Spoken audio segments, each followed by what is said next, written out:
Appeal Court have sacked Governor Caleb Mutfwang of Plateau State and have announced Nantawi Goshwin of the APC the winner of the March 18 election that took place in the state. Good morning and welcome to the Dailies on Equa Television International, where we keep you updated with all the news and current affairs from the Nigerian newspaper. I am Sarah Elisha Dasham and I'll be doing the program alongside Rachel Tansey. Good morning, Rachel. Morning, Celia. How you doing? I'm fine. How about you? Great. How was the weekend? The weekend was great. How was yours? Mine was fine. Thank God for that. And to our viewers at home, please do endeavor to keep a date with us. Follow us live on Facebook and in YouTube. You can drop your comment as well on any of the story that is of interest to you this morning. And we'll run through the papers starting with the Daily Independent newspaper. On the Daily Independent newspaper, starting with the big story, federal government looks to unlock $1 trillion debt capital to end borrowing. Analyst says Nigeria can earn enough from its assets. Laments spending 98% of revenue on debt servicing. You can start with the details on the front page of the paper. Appeal Court sacks Plateau governor, declares APC's Goshwe winner. PDP says frightening pattern by Plateau appeal panel signpost danger. You can start with the details on the front page. Federal government suspends OAUTH director over job racketeering saga. CMD absconds. You can find details inside the paper. And we have on fuel scarcity, it looms in Eastern Zone as Ibman moves to withdraw service. You can find details on page 29.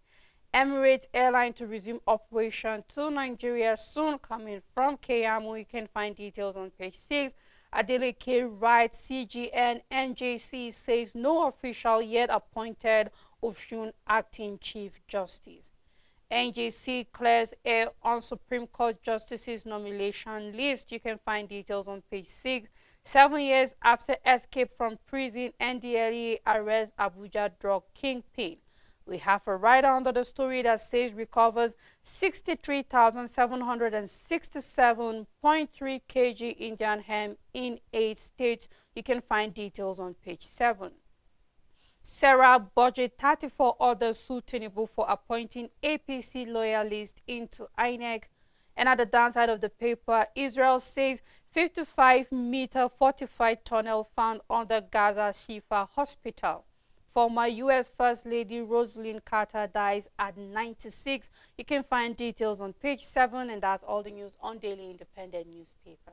All right, let's take a look at the Voice of Liberty. Starting with a story here that says, I don't miss being president, says Buhari. You can find more detail of the story in the paper. Federal government will not name shame terrorist financiers. This is coming from the AGF. Federal government will not name shame terrorism financiers. You can find more of that story on page inside the paper. Also, we have maritime, inland, waterway security. Federal government mulls creation of coastal guards. You can find detail in the paper. The big story for the Voice of Liberty says insecurity. Over 10,000 killed, abducted in 10 months. This is a report. No fewer than 7,472 were killed, while there were 3,161 abduction cases across the country between January and October this year, according to a security report. You can find detail of that story in the paper. And on the issue of the school feeding program, federal government to include Almajiris. You can find detail in the paper. Serap others suitable for appointing APC loyalists as top INEC officials. You can start reading more of the story in the paper. And on the issue of the judgment, call appeal court judges to other group urges Tinubu. You can find more of the story in the paper. Appeal court sack Caleb Mutfwang as Plateau governor, returns the APC candidate as winner. You can find more of the story in the paper, and that's all of the Voice of Liberty. On New Telegraph newspaper, the big story, why governors must sign condemned prisoners' death warrants. Says refusal to do so worsening prison congestion. You can find details on page 14 and 16. And from CBN, currency in circulation rises by 8.56% to 2.99 trillion naira. External reserves resume decline, loses $112.98 million. And from Kuru, Amcom recovered 1.8 trillion naira from bad debtors. You can find more details on page 25. 547,774 applied for 10,000 constable recruitment. NNPC Limited bags Best Innovative Company Award at NAPE Expo. You can find details on page 25. And on Benue, killings declare state of emergency over insecurity. Ex-Senate President urges Alia. You can find details inside the paper. CJN to swear in 58 new sounds and November 27. Still on the paper, lawyers divided over Akere Dula's absence. You can find more details on page 2. North needs peace, economic development more than power, a statement coming from Ariwa Group. Varsity rules mass burial for 33 corpses after 18 years in mortuary. You can find details on page 18. Appeal court sacks PDP's Mutfwang as Plateau State Governor. Verdict a temporary setback, says Mutfwang. More details can be found on page 3, 5, and 26. APC PDP trade wars over purported suspension of Osun Chief Judge. You can find details on page 4. And at the downside of the paper, we have a study that says prolonged time on tech devices harm children's brain. You can find details on page 26, and that's all the news on New Telegraph newspaper. A look at the Nation newspaper. We have Sharibu Diaz Obaseki joins race for the governor. We remember the back and forth between the governor and the deputies regarding what the deputy is hoping to run for governorship. And here we're seeing that he dares the governor by joining the race for governorship. Ondo needs practical leader. You can find detail of that story in the paper. Twist in Osun government judiciary clash, where we are having the Chief Justice will be in office today. Detail found on page 7. Navy destroys 5,000 barrels of crude oil in Ondo. And then we have President Diri and others greet Jonathan at 66. Detail of both stories found on page 7 and 2. Also, we're having appeal court sacks another governor, where we're having quite a number of rider under, where we see it's a temporary setback, said Mutfwan, in relation to the ruling coming from the appeal court. APC candidate we hopeful, and then we have Labour Party candidate wins the assembly seat. Detail found inside the paper. Another issue of the recruitment coming from the police service. Police turned down 190,741 applicants. We have a writer that says Lagos by Yelsa Southeast State shun job offer, with detail of the story found inside the paper. State government open security vote account with the CBN, detail found in the paper. Downside of the paper, we have former Army Chief Chris dies at 79. Danjuma donates $1.36 million to UI. You can find detail of that story on page 4. We have 2 picture stories on the front page of the paper. You can do what to grab the paper and read any of the story that is of interest to you. On the Matrix newspaper, Nigerians want to brace up for hunger as food shortage reaches 5.7 million metric. We have World Cup qualifiers, Super Eagles still searching for first win after another draw against Zimbabwe. You can find details on page 19. Falana calls for review of judgments sacking governors. Political class must learn to comply with court's decision. The big story on the paper, why Sarah budget orders suit Tinubu over Rex appointment, says INEC requires impartiality fundamental to integrity of Nigeria's elections. Seeks annulment of alleged APC members as Rex for INEC. You can find details on page 2. MPA to clamp down on illegal container stripping. You can find more details on page 3. Petroleum tanker drivers begin nationwide protests, threatening to exit Nupeng. APC kicks as PDP sweeps all Taraba local council poll. You can find details on page 3. After appeal court sacking, Mutfwang appeals for calm heads to Supreme Court. 58 new sounds to be inaugurated by the Chief Justice of Nigeria on November 27, and that's all the news on the Matrix newspaper. Well, Richard, let's just talk a little where we see Nigerians are want to brace up for hunger as food shortages reaches 5.7 million metrics. I think we saw this from last week, Yes. where a lot of warnings are coming. The fact that we need to brace up, we need to do something to secure food, because from the way things are looking, there is shortage of food. And you and I gave some of the things that need to be done as a state and also as a country inside, where we need to give priority to agriculture, because over the years it seems as if really do not give regard. And we cannot talk about giving regard to agriculture if we do not handle some of the factors that are hindering when it comes to the issue of having food. And one of the things that when you're talking about having food is the fact that we need to talk about security.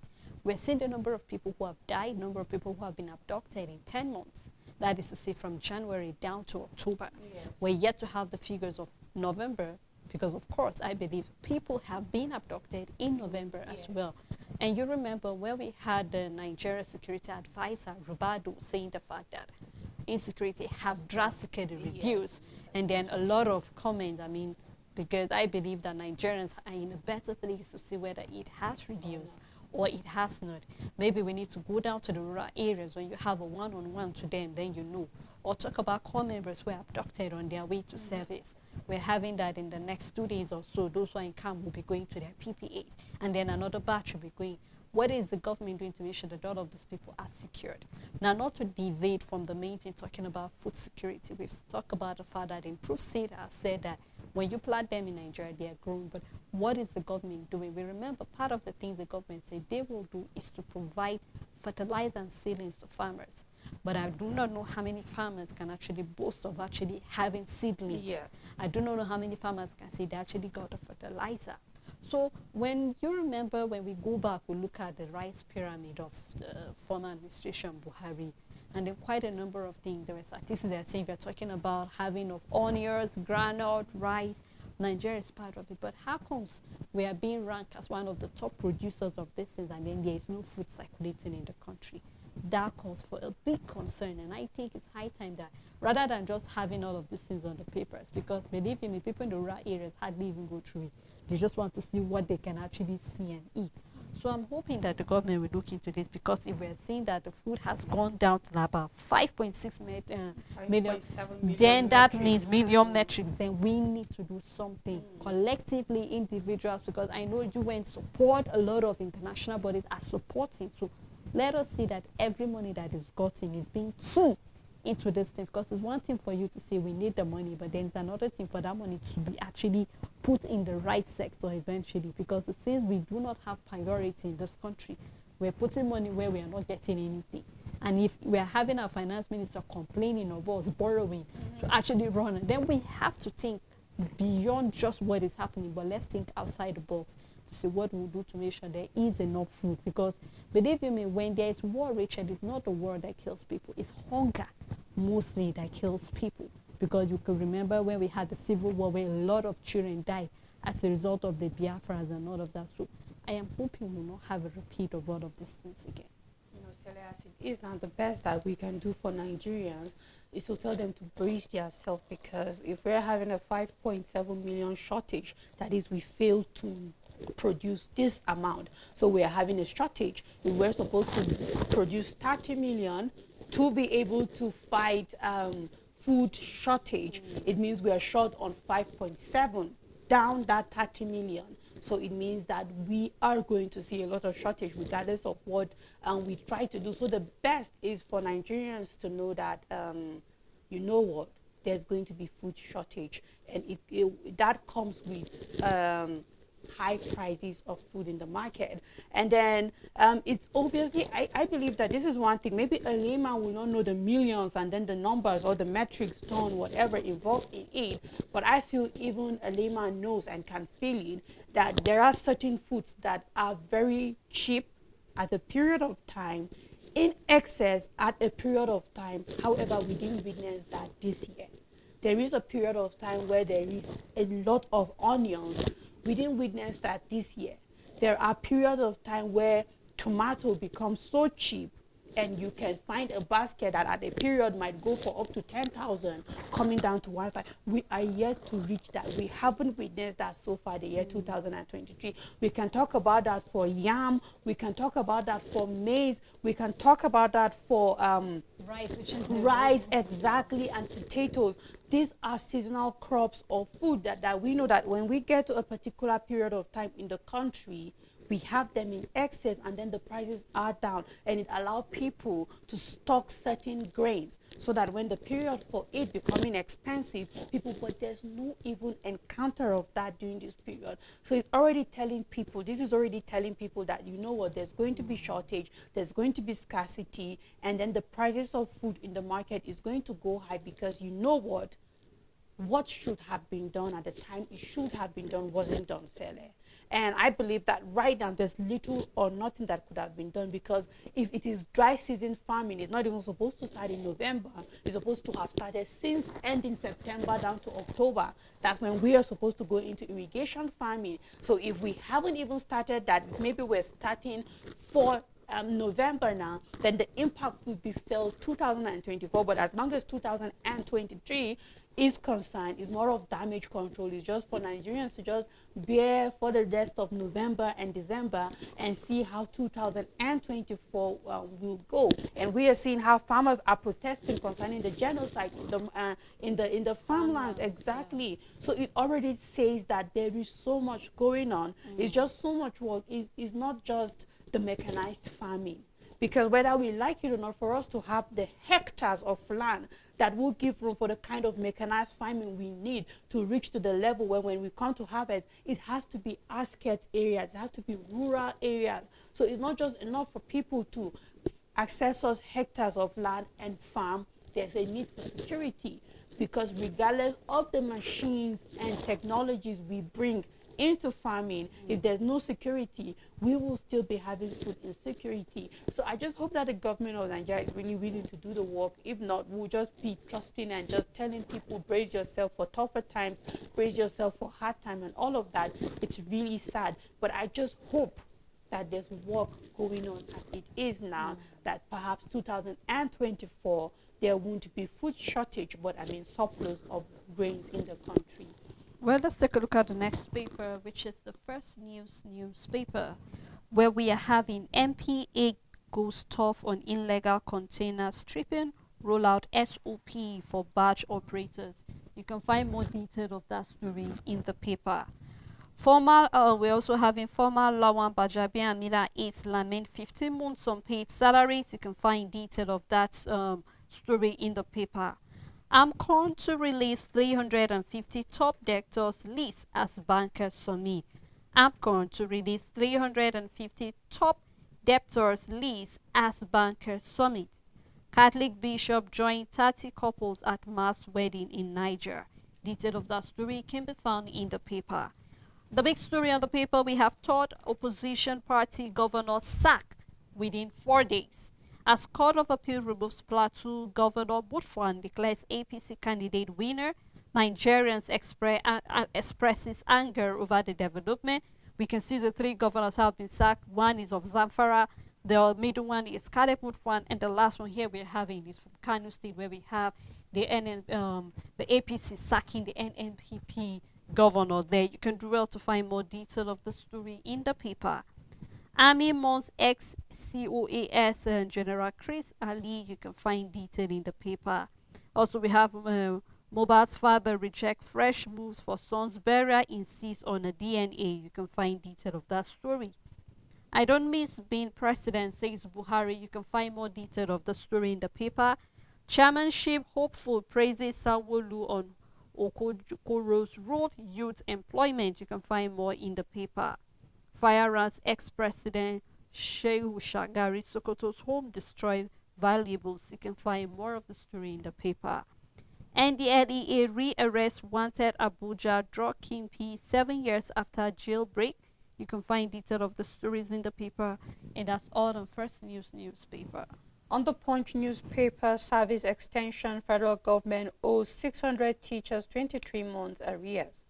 Inflation jumps 24 times in 25 months, a report that you can find details on page 30. I don't miss presidency much, says Buhari. The big story on the paper, Plateau governor's removal, APC-PDP clash as appeal court sacks third opposition governor. Court orders INEC to retrieve PDP certificate of return.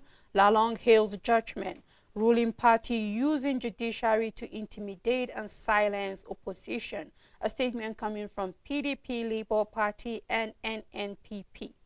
Adeleke backtracks on acting CJ APC knocks governor. Panel indicts OAUTH ex-CMD of massive job racketeering. You can find details on page 8.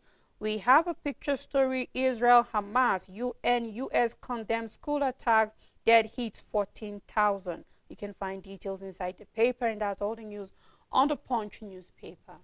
On Daily Sun newspaper, new terror gun, 30 million boys spread fear in Asaba. You can find detail of that story on page 4. Tinubu dragged to court over INEC appointments, with the writer saying, Batch 8 Serap 34 CSO accuses president of naming loyal APC members as rec. Asks the court to set aside appointments. You can find detail of this big story on page 6. PDP Plateau governor head to Supreme Court as appeal court notifies election. APC rep hails judgment, protesting just. Police warn troublemakers. You can find more detail of that story on page 27. Currency circulation hit new high near 3 trillion naira mark. You can find that on page 2. Petroleum tanker drivers begin nationwide protests threatening to exit NUPEC. You can find that on page 25. Kiamo raises hope of Emirates flight resumption. We remember the talk the president had with the UAE, with the UEA. So you are seeing here that the aviation minister is saying soon we'll be having the resumption of the flight over there. And also we are unaware of Supreme Court justices. You can find more detail of the story in the paper. But before we move further, Rachel, we're seeing here, I just felt it's important we talk about it. We're seeing that quite a number of CSO are dragging the president for appointing APC loyalists as INEC rec. And we will recall that for you to actually work with the INEC, you have to be a non-partisan, like talking about you don't have to be involved in politics. You shouldn't have a party you belong in. You shouldn't be involved in none of that. Yes. But here we're saying that based on what have been unfolding, a lot of civil organizations, SIRAP and others believe that the reason why things are not working well is because we had loyalists of the APC working with INEC. Remember, quite a number of people have dragged INEC for not doing what they are supposed to do. And we've even seen that it has gotten to the point that a lot of people feel that the judiciary have been bought because it seems as if they are not independent to make judgment on their own. So I just want to have your own take about what you feel about it, in as much as we know that this is left for the people who hope you to put the phone lines and hear what they say. But here we're saying that it's making quite a run on most of our papers, and I feel we should talk a little about it. No matter how wanted a candidate is, no matter how loved a candidate is, even if he is the majority in the hearts of people, he can't win the whole local government in his state. And I believe that these are the kinds of discrepancies that are making people raise their eyebrow and question INEC. Because even if you're the most favorite, say like you won't win every constituency, you won't win every unit, you won't win every local government area, you won't win your whole state. Because even if not for anything, for example, you come from a local government as a running candidate, meaning there are people who are loyal to you just by your ethnic background. So automatically you're supposed to win those areas also. I mean, you're supposed to, for example, you are like, let me put this example. If the leading party, for example, is APC and the left is PDP and Labour Party, there will be loyalists for somebody coming from Labour Party in certain local government area, even if they are the minority. So meaning for that local government area, it will go to Labour Party, even if it is just 5,000 people, even if it is just 10,000 people. And when we begin to see these kinds of things playing out in our election, people can't help but wonder, SERAP and every other organization in play can't help but wonder that this doesn't make, because Nigeria have witnessed very fair elections. Nigeria have witnessed election where when the president was announced, the whole country rejoiced, because this is who they wanted. Same has happened in states before, where when a candidate was mentioned, the state majority of the state rejoiced. However, that candidate didn't win in every local government area. So when you begin to see things like this in INEC, you just wonder, you just start thinking, and then, I mean, what are they doing? It feels like they're being bored. It feels like there is party loyalist in INEC, which is not supposed to be there in the first place. And I believe it's the same thing we're seeing in our judicial system. The things they accept, the things they dismiss, the things they allow. It feels like we don't even have a law anymore in the country, because why is it applicable here and not applicable in the other side? And then Nigerians can't just help us speculate and wonder and all of that. But in the end, it ends at speculations. But it still shows that Nigerians are not happy with INEC. Nigerians are not happy with what is happening with the judiciary system. It feels like we're losing our trust on this independent body, because both INEC and the judicial system is meant to be independent. They are supposed to be the last resort, the last hope for a common man in Nigeria, that come what may, INEC will Conduct a credible election, exactly, and my mandate will count. And the same thing when we come to our judiciary, it is the last hope for a common man, and say, you know what, if those people are not doing the right thing, this is a supreme and independent body that is above every other thing in the country. We should be hopeful that, but then still yet we're seeing our whole Nigerians' hopes being dashed away like it doesn't mean anything. But I just hope that things will work out well and better for us eventually. Well, I think Richard is a download. I would love us to take a break, because we'd love to hear what our own viewers at home feel about the stories where we're saying that appeal court have sacked like about 3 governors in 4 days. I mean, starting from we had that of Zamfara State, we had that of Kano, and also yesterday we had that of Plateau State. So quite a number of things. A lot of loyalists are not happy. But we'd love to hear what your own take is about any of the story that is of interest to you. So when we come back from the break, we will open the phone lines. Please stay tuned with us. Hello viewers, my name is Amaka Ocheke. We anchor the program, The Living Room, right here on Equa TV International. You are welcome to watch us every Monday. The Living Room is a very interesting family program where we discuss everything you want to know about family. Talk about our children's mental health. Keep watching. Our program is always here, 5:30 every Monday. We want you to ask questions. We want you to phone in and drop topics that you want us to talk about, even on our media handle on Facebook. We're there. So keep watching, keep listening. The Living Room.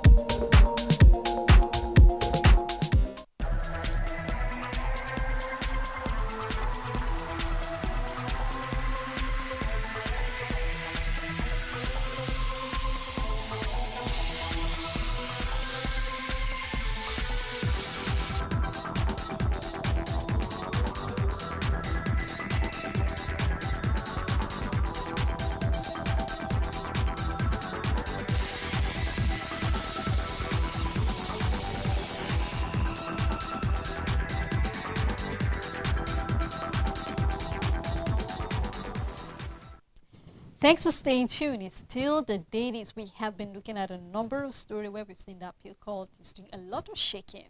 We've seen about 3 governors have been sacked, and then also we're seeing that CRAP and other NGOs talking about civil societies have sued the president, saying the fact that from the look of things, it seems as if some of the APC loyalists are those who work as rec, and so quite a number of shake-up. We'd love to hear what your own take is about the stories and other stories are on the paper.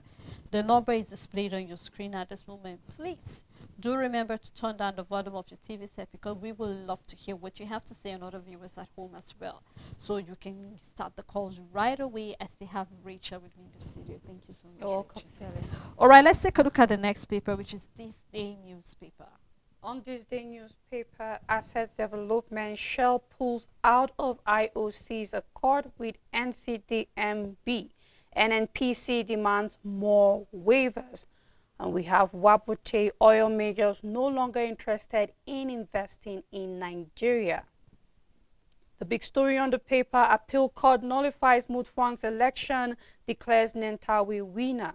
It's temporary setback, says Plateau governor. We saw this coming, warned against it, PDP declares.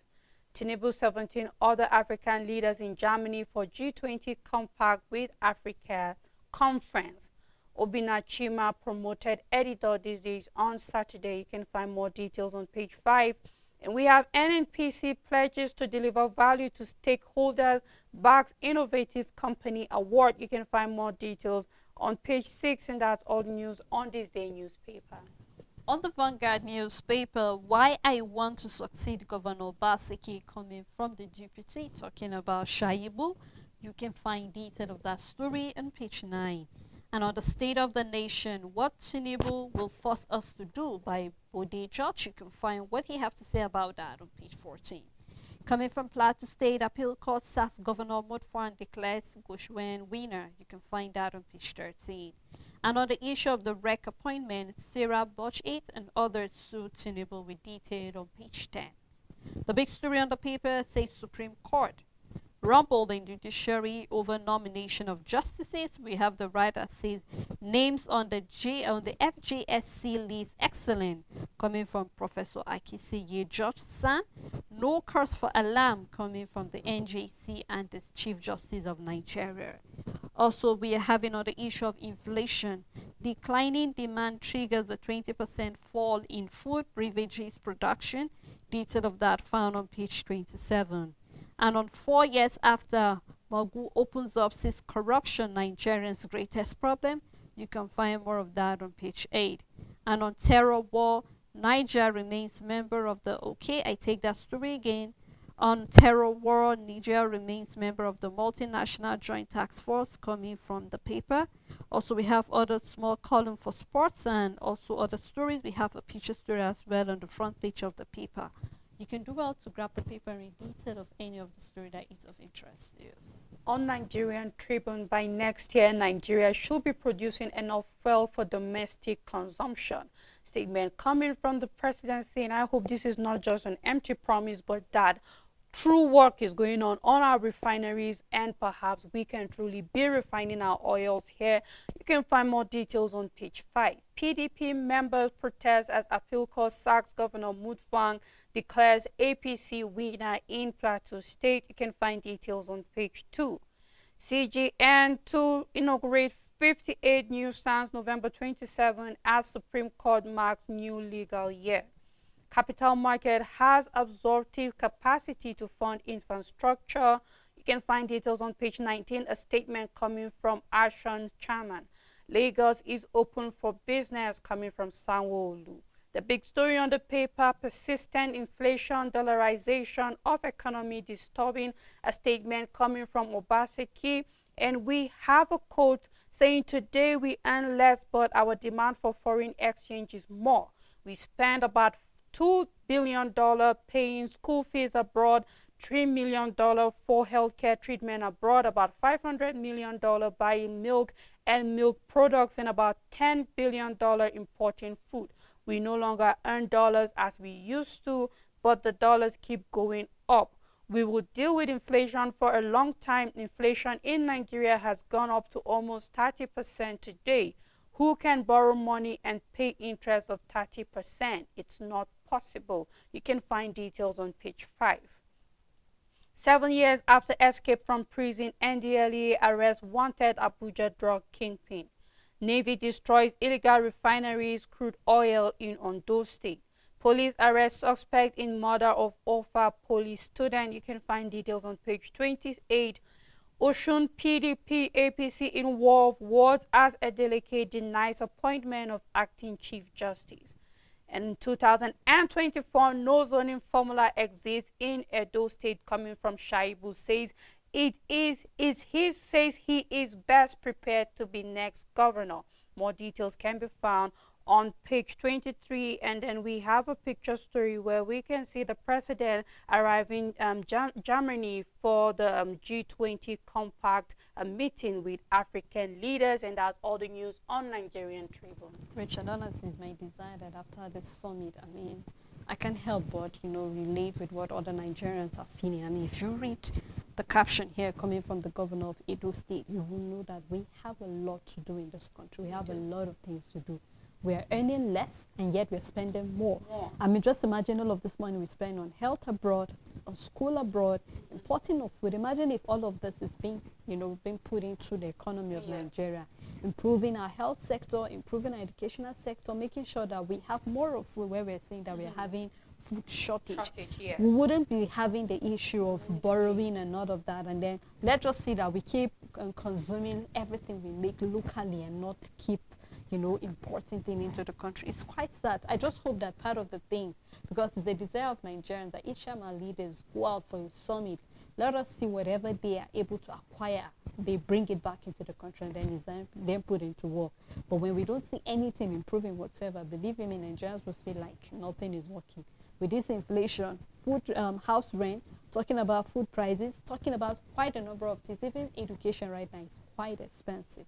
So we are hoping that when the president is back, we'll be relying on his knowledge, whatever he has acquired, to put it into the economy so that we can see growth eventually, because that is what Nigerians are looking forward to. I really hope so, because this is not the first meeting he has attended. This is not the first time we've seen him going to woo investors and all of that. I mean, yes, he is new to the office. We've seen that with past administrations. So if truly that would have been an impact in the country, we should have seen something by now.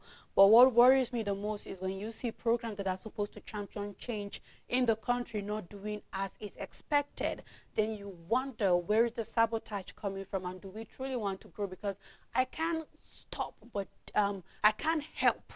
I'm always thinking about the Anchor Borrowers program, because this was one that was going to help us stop importing rice into the country. It was literally going to reduce the exportation, because when the past administration, President Buhari, closed the border into rice, he saw for rice importation, he saw the need that the only way that could be possible is that we begin to manufacture this rice, grow this rice in our country, locally, and then above all, he saw the need to sink money into it. But where you would allow these funds that have been sunk into this to just disappear and go is what I do not understand, and what makes me wonder, because we're looking at years that we could have started seeing the dividend of this investment years later, where we could have started seeing enough rice production that even if the border is being open for rice importation, is not going to be as much as before, because that's the whole aim of production, is for us to grow. If we're at 50-50 today, we grow to 70-30, we grow to 80-20, and eventually 100%. And then I just wonder, how did the administration, how was it so careless to the extent that there was no remittance, that now it's becoming a bad debt for the CBN, and then the program cannot continue? I can imagine many other things that the federal government has released fund into it, but by now we should have started seeing the dividend, we should have started seeing something out of it, and nothing. And I just keep wondering, for how long are we going to keep losing borrowed money as a country? For how long? When are we going to wake up from all of these things? And until we eventually wake up from losing money that we borrow, I don't think we're going to see any significant amount of growth in the country. But when we start being intentional about this money, it's not even a national cake. It's not, because we are not making this money, we are borrowing it. And we're spending almost all of our revenue on debt financing, and with a currency that keeps devaluing. You know what that means? It means it's not even enough for the debt financing. We just have to keep giving what we have. So I just hope that the next time the government comes up with a scheme like this that is expected to help balance our trade, that they see through to it thoroughly, that we don't want 8 years later billions go and nothing to show for it, because it doesn't make sense to the people of Nigeria at all. It just feels that people are comfortable sleeping on their job, and then the poor man is just at the receiving end of all of it. So I just hope that this administration will learn from past mistakes and do better to Nigeria. Well, Richard, still talking about borrowing, let's take a look at the Guardian newspaper with a big story here, where we're seeing Lagos and others caught in fiscal recklessness amid huge legacy debts. And here we're seeing the state contagious budget lines, where we're seeing the Lagos Rail Mass Transit, that project alone was able to take about 218 billion naira, and then we're seeing the bulletproof SUV for the SOU is about 440.75 million naira, And then also here we're seeing Benue government 2 billion naira vehicles for self and officials.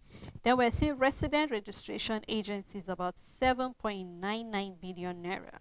And then we're also seeing Ferguson for the governor's office about 7.475 million naira. Akok Charter playing about 400 million naira. Oyo allocate 43.5 million to purchase 55 fire extinguishers, and then we're seeing 200 million naira legal fees for election. Now we're beginning to see how money have been used, and then kind of a way you begin to wonder where are all of these budget lines, and if really states are actually budgeting right, because we're beginning to see just for the governor to smell nice, we're seeing about 7.747 million naira, quite a huge amount of money. So, well, you can take a closer look at seeing how we actually are very reckless with spending in this country, starting down from the local government down to the state. Mostly it's the state, Rachel. It's basically starting from the state. And then it's quite a sad one where a lot of people are hungry in state. And then we're seeing that governors are not actually spending their money well. Maybe a reason we can see why local governments are being neglected. What is supposed to go to them is not going. To the local government is not going. Because just take a look at the way money is being. I mean, Sele is fire extinguisher for 55, and we are having 43.5 million naira for 55 fire extinguisher. You wonder, was it imported? I mean, even if it's like, it's all the fire extinguishers are imported. Yeah, but is it specially made? I mean, maybe from the moon. I don't know, not within the world though. But then it doesn't make sense that a fire extinguisher just 55. You would budget a state, you would budget 43.5 million naira for fire extinguisher in a state, and you wonder why palliatives cannot roll out, because somebody is under the disguise of contracting or procuring fire extinguisher for 43.5 million naira, and no wonder states can do little or less to help masses in times of need, in time of hardship, because this is what they are obviously spending money on. I mean, for the Lagos Rail Mass Transit, we can say that this is, because the masses will benefit from it eventually. Will, and eventually there will be revenue generated from it. So this is a project that we can say, yes, such can go into it because it has come to stay and nothing will do about it. But look at our SUVs, look at this extinguisher, look at chartered plane. We're talking about the private jets that are being used for all the travelings that are not supposed to be.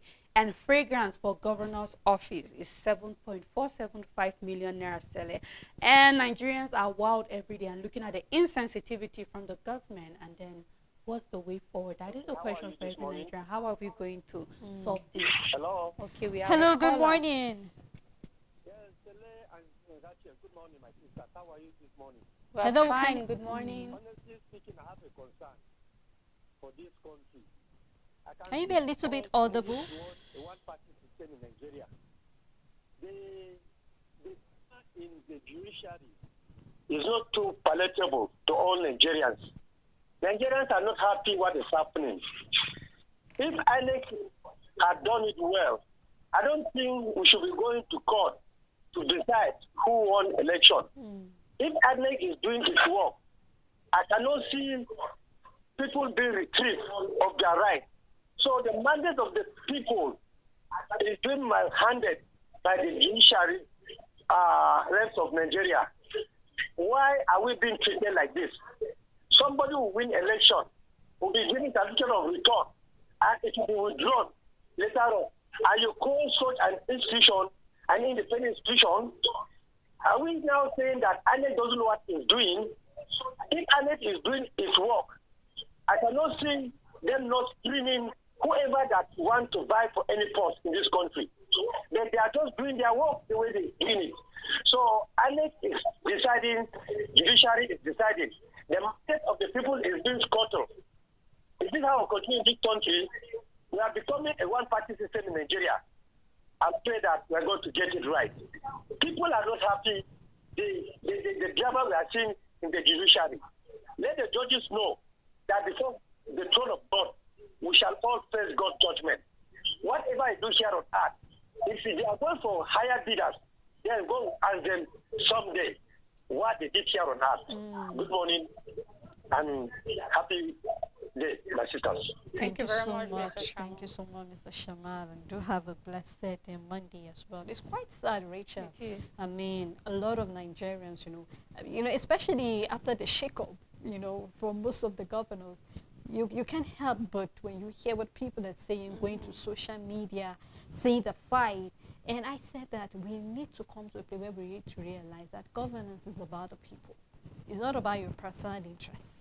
It's about what the people want, because of what the court is doing. Some people have even gone to as far as saying maybe we should stop having elections in Nigeria and just allow the court to select who they feel can rule the state or rule the country, because it seems as if people are getting tired. I mean, Rachel, you and I were here saying, go out, get your PVCs.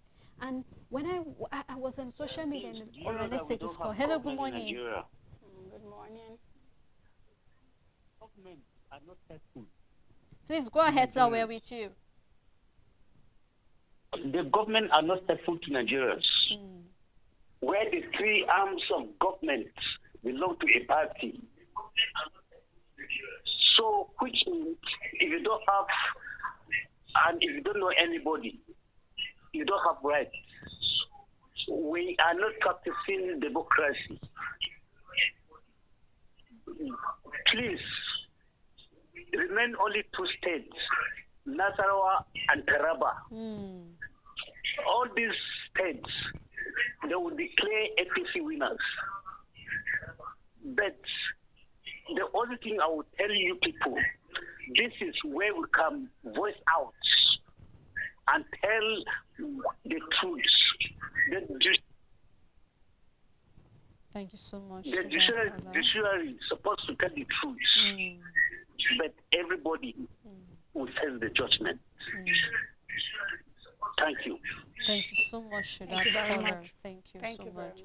Please, our callers, do remember to turn down the volume of your TV set.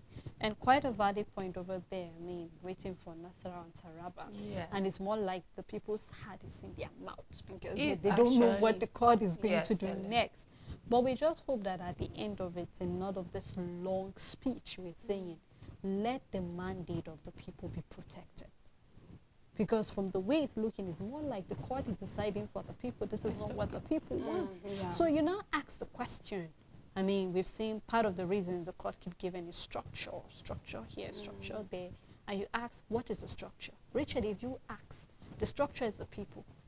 What do the people want? Is it the people's interests or is it the interest of the party we're protecting? Because governance goes beyond the party. It does. Governance is about what the people want.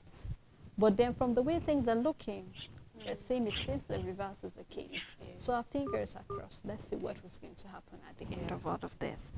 Well, let's take a look at another paper, which is, let's take a look at the next paper, Rachel. Okay. Which On Blueprint newspaper, First Bank rewards customers with 170 million naira worth of prizes in Win Big promo. Federal government set to release 4,068 inmates nationwide. No student will be deprived of education on account of poverty, a statement coming from President Tinubu. Concentrate on infrastructure development, wait for 2031, a statement coming from Arewa Group to the presidency. You can find more details on page 6. After Zamfara Kano verdicts, appeal court sacks Plateau governor. Mutfwang heads to Supreme Court, says judgment temporary setback. Jubilation in APC camp, police won. You can find more details on page 6. Petrol price to fall as NNPCL imports massively, Ibman assures. I never appointed Oshun acting CJ, Adeleke Rice, CJN and NJC. NSEMA confirms 10 dead in Niger boat mishap, 24 rescued. You can find more details on page 18. At the downside of the paper, Magu breaks silence, says corruption Nigeria's greatest challenge. Backs doctoral fellow in leadership. You can find more details on page 6. And that's all the news on Blueprint newspaper. All right, let's round up the show with the leadership newspaper, where we're having Supreme Court Judicial Council await list of nominees, detail found on page 7. And on in the international war, we have Israel-Hamas war rages as outcry grows over Gaza crisis. And briefly here we're having on fact check, why did Court of Appeal sack Kanu governor? This is a question. And trending here we have terrorists attack Governor Buni's convoy. You can find detail of both stories on page 2. Still on the paper, we're seeing cost of renewable energy may hamper Nigerians' target. You can start the detail on the front page and continue on page 7. Protest rock Plateau as appeal court sack Governor Mutfwang. And we have 547,774 apply for police constable slot. 547,774,000 apply for the police constable slot. You can find detail in the paper. Nigeria, 26 others adopt the HPV vaccine against cervical cancer. Police chief orders outage officer to retire. And also we're seeing also APC want to make Nigeria one-party state, coming from the NNPP, and then you could relate with what the presidential candidate of PDP is saying, where he asks all the smaller parties to come together and also merge together so they could actually fight what APC they feel they are doing. The big story here says 25 years after, federal government may restore controversial Malibu oil well, with the rider Dutch Shell Italian EN favored to get mining license after years of dispute. Former AGF Adokie seek political exoneration. And also we see Petrol Minister keeps mum. You can find detail of the story on page 4. We have a picture story on the front page. You can do well to grab the paper and read more detail of any of the story that is of interest to you. And that's how far we can go on the program this morning. Thank you, Rachel, for doing the program You're with welcome, me. Celine. Thank you to our callers who call on the program, and thank you for contributing, very importantly, to all of the things. But before we go, we'd love to leave you with this word of encouragement. No matter what is happening, please do try and stay out of trouble. Preach peace, preach hope, that at the end of the tunnel, there's always light. Do have a blessed day ahead.